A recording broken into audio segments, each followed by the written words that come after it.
వైఎస్ఆర్సీపీ గన్నవరం మాజీ ఎమ్మెల్యే వల్లభనేని వంశీకి సంబంధించి అంటే ఆయన టీడీపీలో గెలిచినా కూడా తర్వాత వైసీపీతోనే తిరిగారు కాబట్టి ఆయన వైసీపీ ఎమ్మెల్యే అంటాం. సో ఆ కేసులో కొన్ని కీలక పరిణామాలు చోటు చేసుకున్నాయని ఇప్పుడు జగన్మోహన్ రెడ్డి ఆయన్ని పరామర్శించడానికి వస్తున్న సంగతి తెలిసిందే, వచ్చారు, పరామర్శించారు కూడా.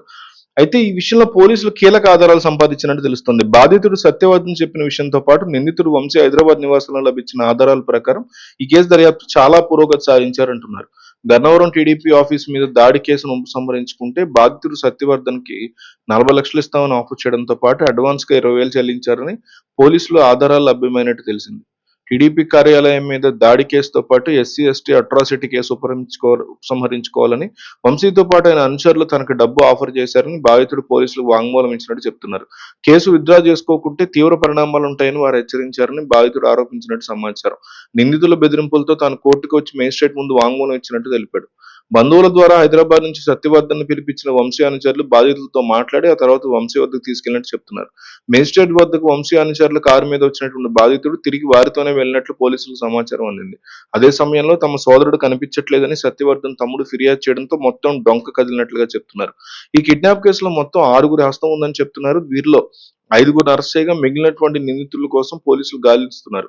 కోర్టులో లొంగిపోయేందుకు అతను ప్రయత్నాలు చేస్తున్నట్టు తెలుస్తోంది. కాగా సత్యవర్ధన్ బెదిరించి కేసు ఉపసంహరించుకునేలా చేసిన వంశీ హైకోర్టులో క్వాష్ పిటిషన్ వేసి కేసు నుంచి తప్పించుకోవాలని చూస్తున్నట్టు పోలీసులు అనుమానపడుతున్నారు. అందుకే అనుచరుల ద్వారా తన ప్లాన్ ని పకడ్బందీగా అమలు చేయించినట్లుగా పోలీసులు ఆరోపిస్తున్నారు. ఈ మొత్తం ఎపిసోడ్ లో ఎవరి పాత్ర ఏంటి అన్న తెలియాలంటే వంశీ మొబైల్ ఫోన్ ప్రధాన ఆధారం అని చెప్తున్నారు. అయితే ఈ ఫోన్ ప్రస్తుతం కనిపించకపోవడంతో పోలీసులు సవాల్ ఎదుర్కొంటున్నారు. వంశీ అరెస్ట్ సమయంలో ఫోన్ ఆయన వద్దే ఉండేదని పోలీసులు చెప్తున్నారు. అరెస్ట్ నోటీస్ అద్దుకున్నాక బట్టలు మార్చుకుని వస్తానని చెప్పిన వంశీ సుమారు 40 నిమిషాల పాటు తన గదిలోనే గడిపారని పోలీసులు చెప్తున్నారు. ఆ సమయంలో కొందరు వైసీపీ నేతలు మీడియా ప్రతినిధులకు వంశీ ఫోన్ చేసి సమాచారం చేరవేసినట్టు పోలీసులు చెప్తున్నారు. అయితే ఆ తర్వాత ఫోన్ ఏం చేశారని మిస్టరీగా మారింది. ఈ ఫోన్ స్వాధీనం చేసుకుంటే ఎవరి పాత్ర ఏంటని స్పష్టంగా తెలుస్తుందని పోలీసులు భావిస్తున్నారు.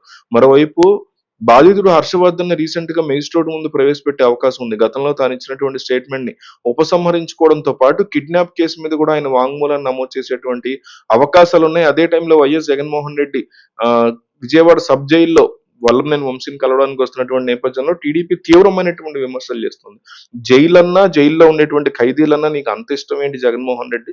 త్వరలోనే మేము కూడా జైలుకి పంపిస్తాం, కంగారు పడకు, నువ్వు కూడా ఖైదీ డ్రెస్ 8093 ఖైదీ డ్రెస్ తో సిద్ధంగా ఉండు. మళ్ళీ అక్రమాస్తుల కేసులో నీకు సంబంధించినటువంటి చట్టాలన్నీ బయటికి రాబోతున్నాయి. నువ్వు జైలుకి వెళ్ళడం అయితే గ్యారంటీ, అందులో ఎటువంటి క్వశ్చన్ లేదంటూ కూడా వైఎస్ జగన్మోహన్ రెడ్డి మీద తీవ్రమైనటువంటి పదజాలంతో తెలుగుదేశం పార్టీ విరుచుకుపడుతుంది.